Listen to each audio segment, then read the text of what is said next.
Olá pessoal, tudo bem? Então nessa aula agora, nas sequências das aulinhas de Spring Boot, eu queria mostrar como de fato a gente começa a construir as nossas APIs.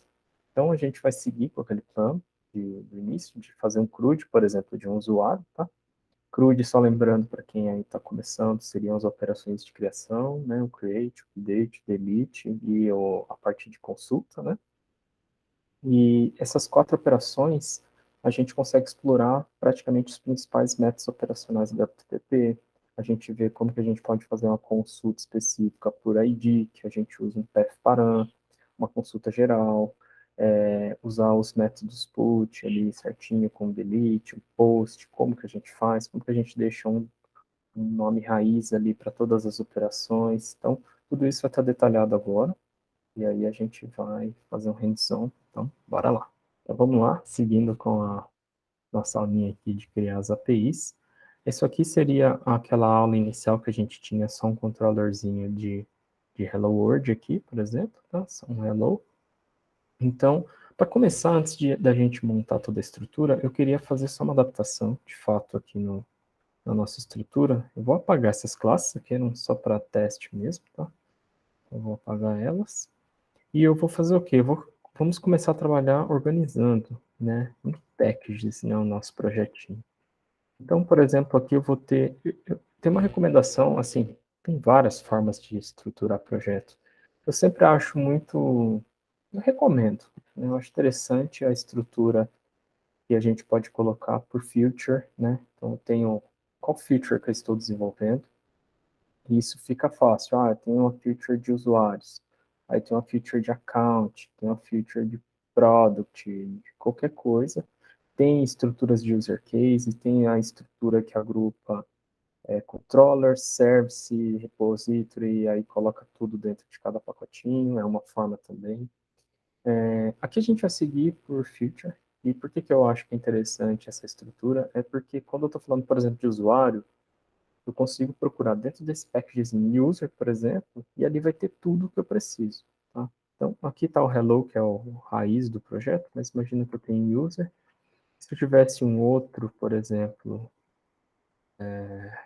não é o contexto aqui, mas só um exemplo, tá? Seria, por exemplo, o meu product. Ah, eu tenho algum outro exemplo aqui de alguma outra coisa, alguma outra funcionalidade. Então, eu teria um package raiz aqui, de fato. E esse package raiz, eles têm tudo, contém tudo daquela funcionalidade. Então, eu acredito que fica mais fácil para a gente conseguir se localizar. Então, vamos seguir assim. E aí, dentro desse package, a gente vai ter outros. Por exemplo, nosso package de APIs. Vamos ter o nosso package, a gente vai falar um pouquinho mais na aula de persistência do nosso package de domain. E dentro de domain também a gente vai ter uma outra estruturinha que a gente vai estar detalhando, que vai ser, por exemplo, o service. A gente vai ter aqui o nosso repository. A gente vai ter nossas entities, por exemplo, né? E por aí vai. Então, aqui, hoje a gente vai estar trabalhando um pouco mais nesse pacote de APIs. E falando de APIs, eu também recomendo, assim, existem N formas de fazer, né?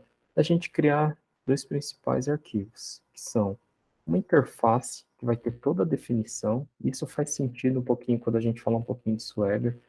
À medida que a gente vai evoluindo a definição das nossas APIs, a gente acaba colocando muitas anotações no código. E a gente tendo uma interface separada da nossa classe, que a gente já vai ver, fica um pouco mais enxuto. Então, vamos seguir assim também. Vamos criar a nossa User API, por exemplo. Tá? E aí, aqui, de fato, a gente começa a fazer as definições. Então, qual vai ser o endereço, né, dessa API? Request map. Aqui eu vou colocar qual que vai ser o nosso barra user, né? Vai ser o nosso endereço raiz. E a gente começa a colocar as nossas definições. Ah, só mais uma informação, que também a gente tem mais atributos, por exemplo, imagina que eu queira devolver todas as respostas da minha API de user, elas vão ser um JSON, por exemplo. Então, eu poderia colocar aqui, por exemplo, media type, tá?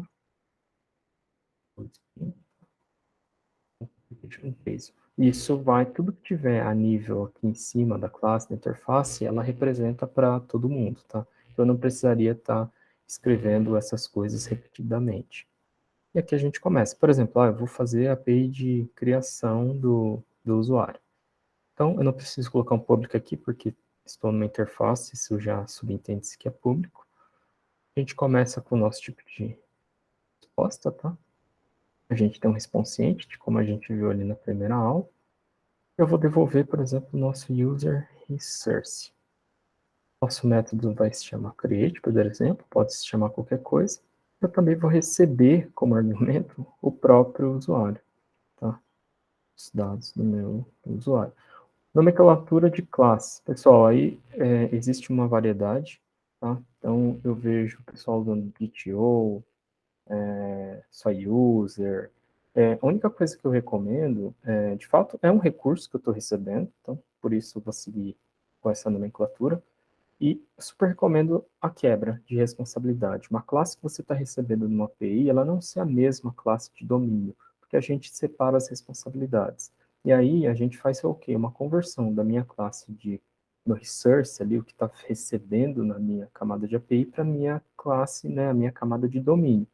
Mas eu tenho um atributo muito grande, uma classe com muitos atributos, né? Preciso fazer get set? Não, aí entra. É uma aulinha que a gente já falou sobre o MapStruct, ele faz essa cópia, né, muito fácil para a gente, e a gente isola as duas camadas, tá? Então isso aqui também eu super recomendo a gente fazer dessa forma. Vamos criar o nosso usuário, podemos deixar dentro do package da API aqui. Vamos criar o nosso data, tem uma linha de longbox explicando também como que funciona isso tudo, tá? Depois quem não assistiu pode dar uma olhada. Colocar aqui os construtores, os nossos getSet para todos os atributos. Um builder. Vou atribuir um ID, por exemplo, tá, pessoal? Vou dar 3 propriedades aqui.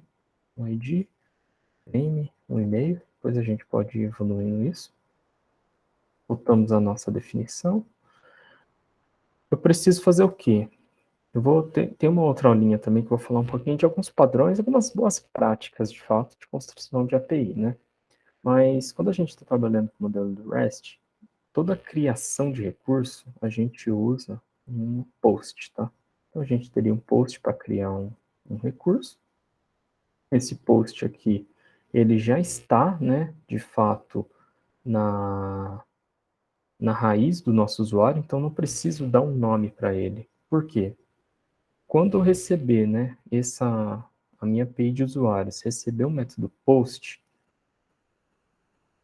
subentende-se que vai chamar a operação do create, tá? Então, por isso que eu não preciso colocar um nome. Posso colocar alguma outra informação? Sim, eu posso colocar, por exemplo, que eu vou estar consumindo, né, vou estar recebendo também um JSON, tá? Isso eu poderia estar colocando. Mas eu quero dar um nome específico, de fato, para a criação. É uma convenção usar, mas se você quiser, também você pode. Seria só eu colocar um atributo aqui do meu value, eu poderia colocar barra sentido, tá, pessoal? Isso, mas um create, por exemplo. Então, quando eu chamasse essa API, ficaria user create. Mas por convenção, tudo que for post relativo ao usuário, subentende-se que já é um create. Então, vamos deixar só assim. Como que ficaria... vamos testar isso aqui, né? Vamos implementar antes de criar as outras operações. Então, teria uma outra... Agora sim, de fato, teria a classe de implementação dessa definição, desse contrato aqui, tá? Então, posso chamar meu user controller. Essa anotação aqui do REST controller precisa estar no nível da classe de implementação. Ela é a marcação ali da classe da API de fato. A gente vai implementar, né, essa interface que acabamos de construir. Vamos implementar esse método. E aqui é o nosso user resource. Tem mais um detalhe, tá? Como a gente está dizendo que recebemos essa informação, como que eu informo aqui para o Spring que eu quero receber um objeto do tipo JSON com esses atributos? Então, eu indico que essa classe, ela é uma response body, tá? Uma request body, tá? Tem minha request body, então eu estou dizendo, olha, essa classe para mim vai ser o meu conteúdo de requisição em formato JSON. Então, essa é a forma que a gente está indicando aqui para o Spring E ele já faz um scan aqui dessa classe, ele escaneia isso para entender quais são os atributos que eu estou recebendo e como que ele faz o parse, né, o bind, a associação de cada atributo. A gente pode mudar esses atributos, depois eu falo um pouquinho também, e é uma forma bem prática. Imagina que aqui na minha implementação eu quero usar todos os nomes em inglês, mas eu queria expor com o nome em JSON, ou eu gostaria de, aqui eu colocaria um camel case, eu queria colocar um underscore ali nos nomes. Tem um atributo chamado JSON property, tá? Pessoal, do Jackson, que é a dependência padrão do Spring, tudo que você colocar aqui, qualquer nome que seja, ele vai fazer o bind. Então, eu recebo na minha API com esse nome e converto para esse atributo, tá? Então, depois a gente pratica isso, mas é bem fácil quando eu quero expor com um nome diferente do meu atributo. Senão, esses nomes são exatamente iguais, eles têm que correlacionar. Como que a gente testa isso? Só vamos colocar um log aqui, tá? Vamos usar um cursozinho do Lombok aqui para adicionar um log. Vou fazer um log recebendo essa informação, criando o usuário. Os dados aqui, vamos colocar um toString do meu source. Vamos preencher ele aqui, hipoteticamente, com alguma informação de ID, por exemplo. Vamos autogerar com o ID aqui, tá? Vou colocar essa informação antes, para fazer o log completo. Como que a gente faz uma resposta? Response entity. Ponto. Status, eu posso colocar, ele já tem alguns métodos utilitários ali. Eu quero colocar um HTTP 201, que indica que é a criação de um recurso, tá? Ponto body. E seria o meu próprio resource aqui. Aqui, pessoal, vou colocar um to-do só para a gente seguir nas próximas aulas, que é o quê? Aqui vai ter a conversão, por exemplo, objeto de domínio, que vai ser nosso user, por exemplo. E um outro to-do aqui, para a próxima aula, vai ser, né, chamar serviço para gravar no banco de dados. Isso a gente vai estar fazendo nas próximas aulas. Por hoje, né, vou colocar aqui só recebendo e devolvendo, e estou gerando um ID aqui só para a gente poder validar. Eu vou dar start no nosso serviço. Para a gente testar aqui, vamos usar o nosso Postman, tá? A gente tinha a operaçãozinha do hello, vou duplicá-la aqui e vou mudar o nome, vai ser criação de usuário, endereço aqui muda, porque agora vai ser user, tudo operacional vai ser post. Eu tenho que informar aqui um header de qual tipo de informação que eu estou passando, que esse é o content type, no caso vai ser um JSON, application JSON, tá? Body, a gente coloca esse tipo raw, vamos escrever o nosso JSONzinho. E a gente coloca, por exemplo, informação de nome, labs, por exemplo, vírgula, esse é o meu e-mail,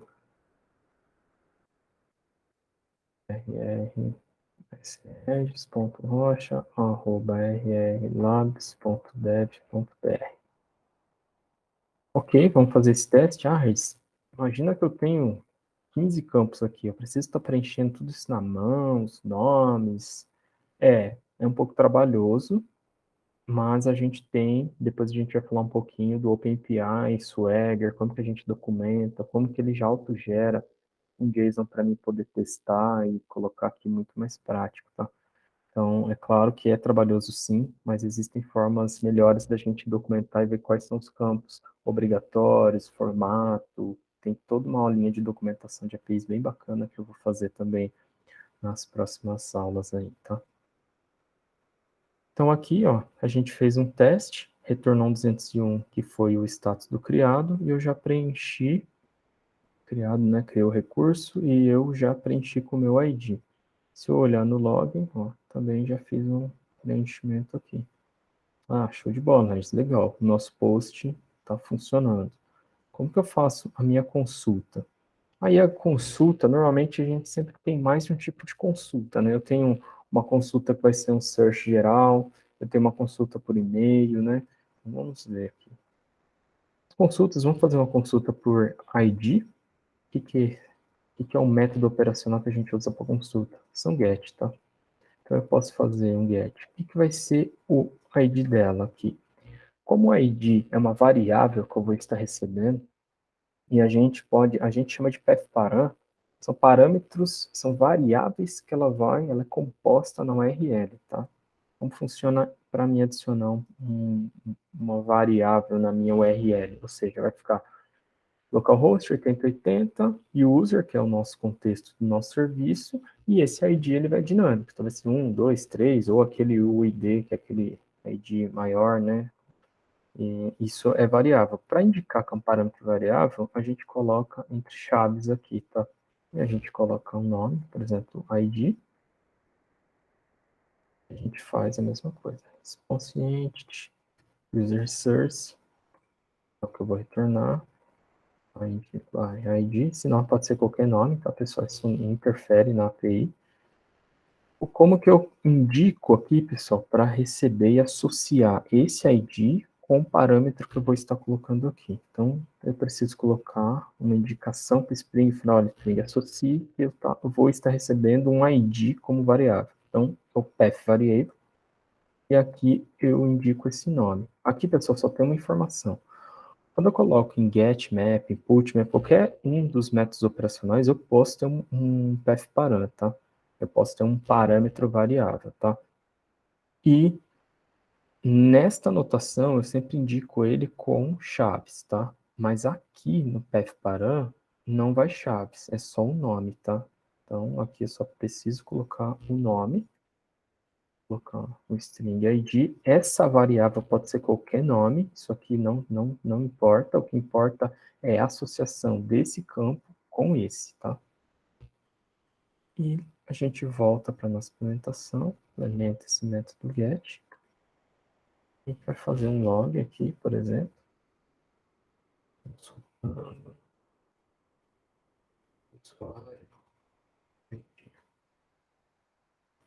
O ID, vamos colocar qual que é o ID também. Esse ID. E aqui eu vou fazer um response entity ok. Estou devolvendo um ok.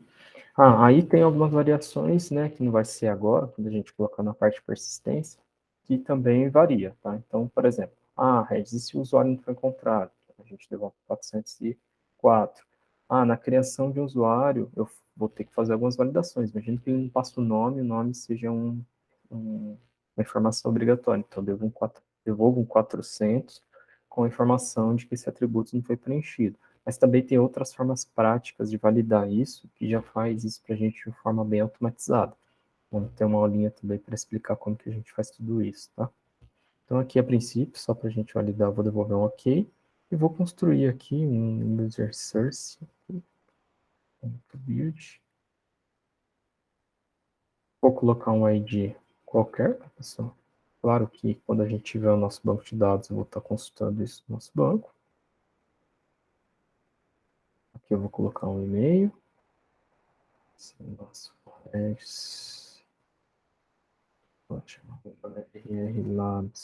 rlabs.dev.br e o nosso name rlabs. Vamos ver se isso vai funcionar. A gente reinicia nosso servidor. Subiu, iniciou a aplicação. Agora vamos duplicar essa operação. Só que agora ela vai ser um get. Vamos trocar o nome aqui. Consulta do usuário por ID. Aqui a diferença, que eu vou colocar qual que vai ser o ID, tá? Então pode ser um atributo variável ou aquela string lá do ID, por exemplo. Aqui eu já não tenho mais corpo, porque é um get, tá? E eu faço essa consulta.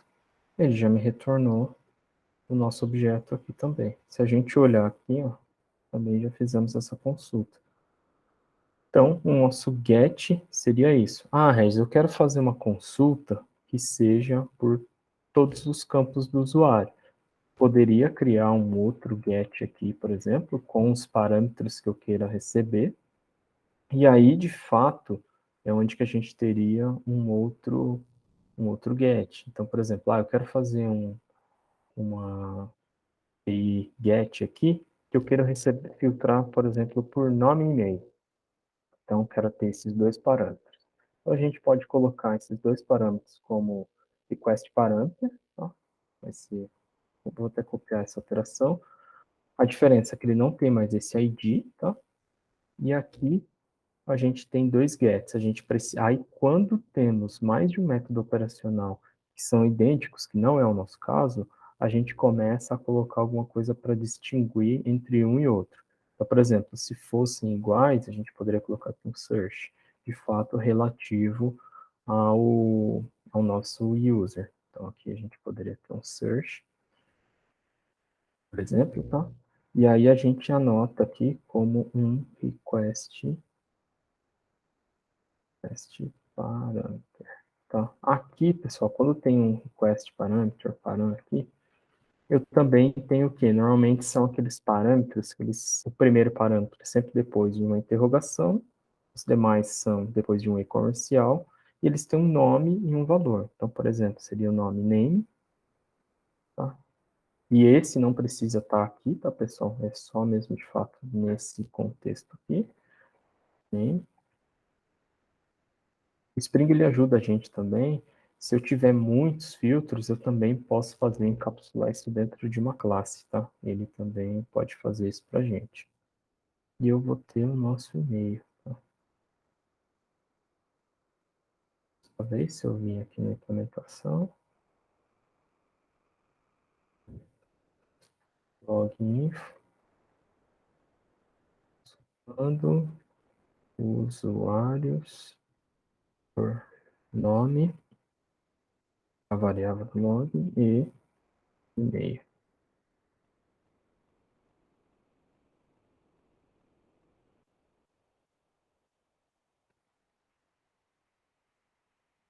Aí aqui a gente poderia, aqui já muda um pouco, porque nessa situação aqui, normalmente a gente vai ter mais de uma ocorrência, porque, por exemplo, imagina que eu quero procurar todos os usuários que têm o nome Regis. Aí eu acho duas, três ocorrências aí. Então, agora começa a mudar. Ele ficou vermelhinho aqui, que eu preciso mudar isso aqui também na nossa interface. Tá? Vamos mudar essa assinatura aqui. E a gente volta para a nossa implementação.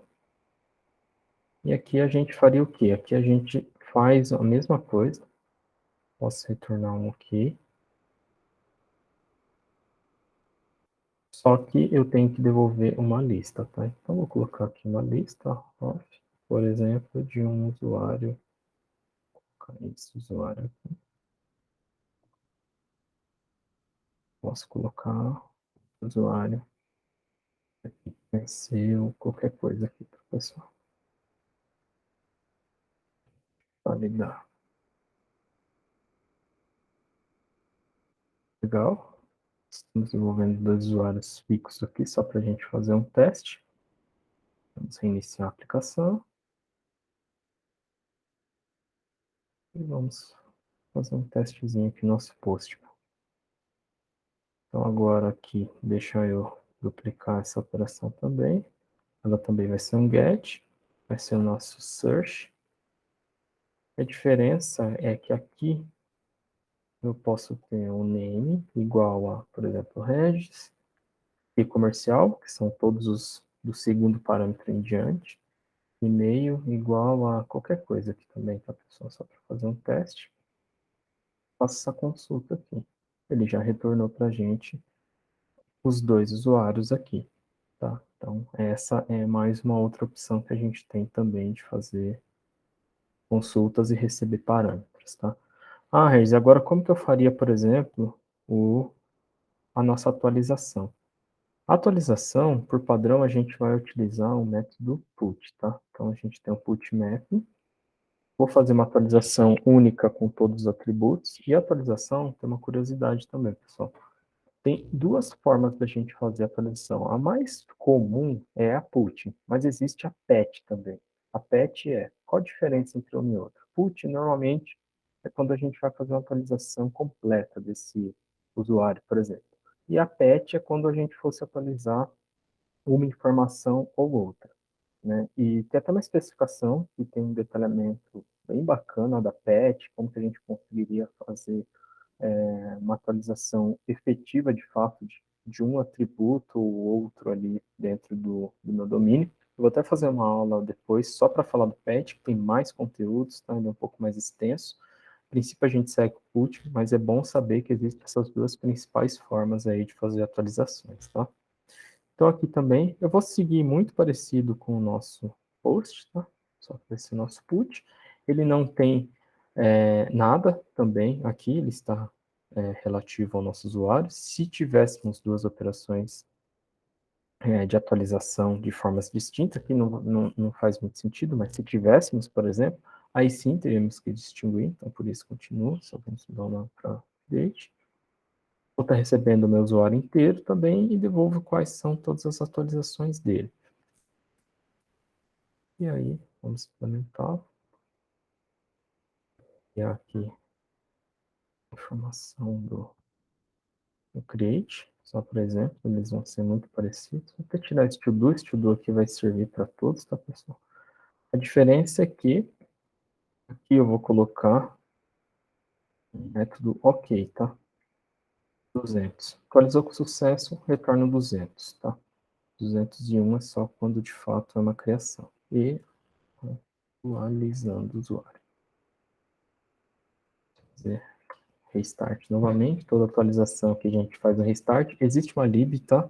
Uma dependência do Spring, do DevTools, que a gente consegue deixar essas atualizações automáticas também. Então dá pra gente, em tempo de desenvolvimento, fazer essas atualizações, tá, pessoal? Só para saber. Só renomear isso aqui. Tirar esse copy aqui. Não, esse aqui é o nosso search, né? Esse aqui é o nosso consulta de usuário. Padrão. Vou colonar aqui do post, tá? Porque eles são mais parecidos, essas operações. Esse aqui vai ser o nosso atualizando o usuário. Ele é o put. Ele recebe aqui. A diferença é que quando é uma atualização, normalmente vai estar recebendo um ID.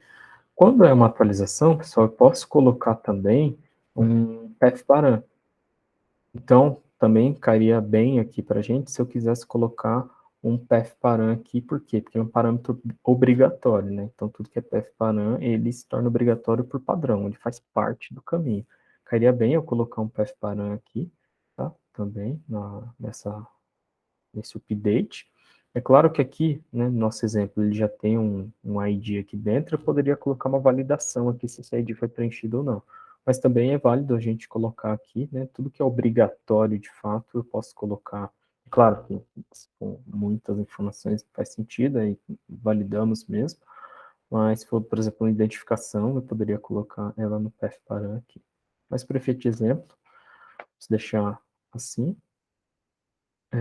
Então teria um ID aqui qualquer também, tá? Utilizando um usuário que foi criado, então faz sentido eu ter um identificador. Relativo ao usuário, put, vamos testar. Beleza, devolver os dados atualizados. A gente vê aqui no nosso log, tá aí o nosso método de atualização. E aí, por último, pessoal, o delete. Ele vai ser muito parecido até com essas outras nossas operações, só que um pouco mais parecida com esse get, tá? Por quê? Ele vai ser operação específica para remover um usuário, fazer uma inativação ou alguma coisa do tipo. Delete, o operacional dele vai ser o delete mapping, e também faz sentido eu receber obrigatoriamente por path qual que é o usuário de fato que eu quero deletar, tá? Vou deletar um usuário por ID. Vou implementar esse método. Vou pegar esse mesmo do find by ID aqui, só para ser prático, tá? Deletando usuário por ID. E aqui eu vou devolver somente um ok, tá, pessoal? Esse usuário aqui, ele foi deletado.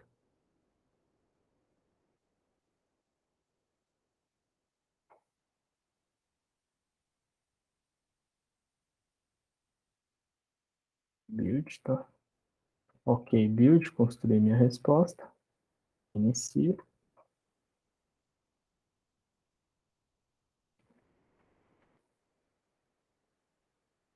Iniciou. Vou duplicar aqui, por exemplo, o nosso find by ID aqui. Nossa operação mais parecida ao delete.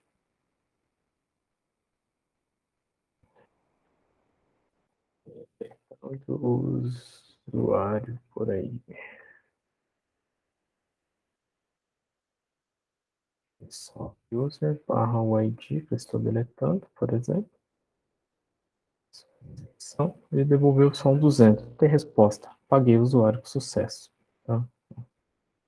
Deletando o usuário. Só corrigindo aqui. Por aí.